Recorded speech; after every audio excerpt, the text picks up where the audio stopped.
Assalamualaikum warahmatullahi wabarakatuh.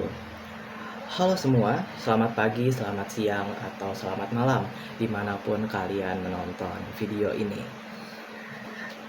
Biarkan saya memperkenalkan diri saya terlebih dahulu. Nama saya Muhammad Randy Maulana dan NIM saya adalah 24101173100008. Tujuan saya membuat video ini adalah dikarenakan mata kuliah saya belajar dan pembelajaran yang diampu oleh Ibu Dr. Rianti Rahmayani Jamain SPSI MPD melakukan UTS yang membuat mahasiswanya membuat video YouTube seperti ini.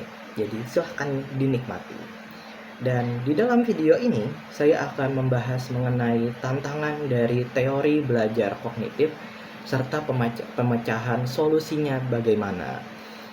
Seperti yang kita tahu, teori belajar kognitif adalah sebuah pendekatan penting dalam memahami bagaimana seorang individu memproses informasi dalam belajar. Jadi, mari kita bahas lebih lanjut. Permasalahan dan tantangannya. Di dalam dunia pendidikan, terutama pada saat ini di tahun 2025, banyak siswa-siswa baik dari SD sampai SMA yang mengalami kesulitan untuk memahami informasi secara mendalam. Dan bukan hanya sekedar menghafal ya. Tantangan terbesar adalah bagaimana membuat pembelajaran tersebut lebih bermakna dan bukan hanya sekedar hafalan jangka pendek.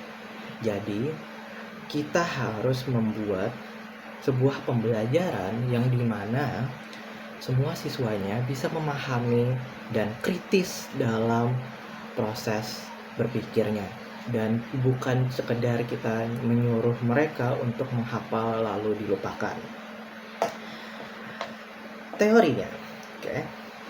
Teori belajar kognitif berfokus pada proses mental internal seperti atensi, memori, dan pemecahan masalah.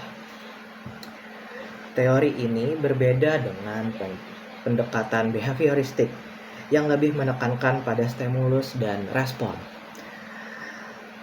Jean Piaget dan Jerome Bruner adalah dua tokoh penting dalam teori ini.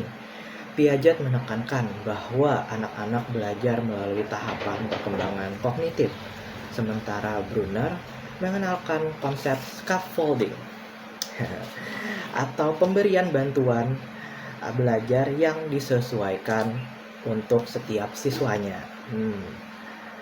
Faktor penyebab tantangan dalam penerapan teori ini adalah antara lain metode pembelajaran yang masih bersifat satu arah antara guru dan murid dan siswa, terus kurangnya pelatihan guru untuk memahami proses kognitif para siswanya. Jadi solusi umum yang bisa saya dapatkan adalah penting bagi semua pihak, termasuk guru dan lembaga pendidikan, untuk menerapkan pendekatan yang menstimulasi proses berpikir siswa. Misalnya dengan menggunakan pertanyaan reflektif, diskusi kelompok, dan simulasi. Secara spesifik, dalam pembelajaran bahasa Inggris, guru dapat menerapkan strategi seperti yang pertama, mind mapping. Yang kedua adalah storytelling. Dan yang terakhir adalah problem based learning atau pembelajaran berdasarkan sebuah masalah.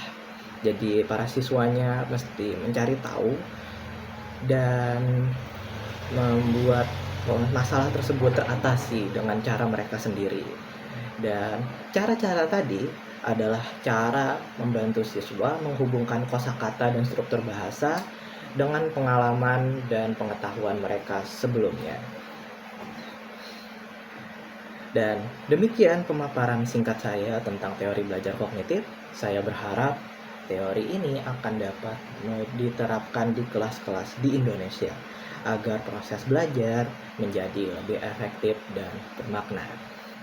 Teruslah belajar dan jangan takut untuk memahami sesuatu secara mendalam. Semangat dan sukses selalu untuk kita semua. Terima kasih. Wassalamualaikum warahmatullahi wabarakatuh.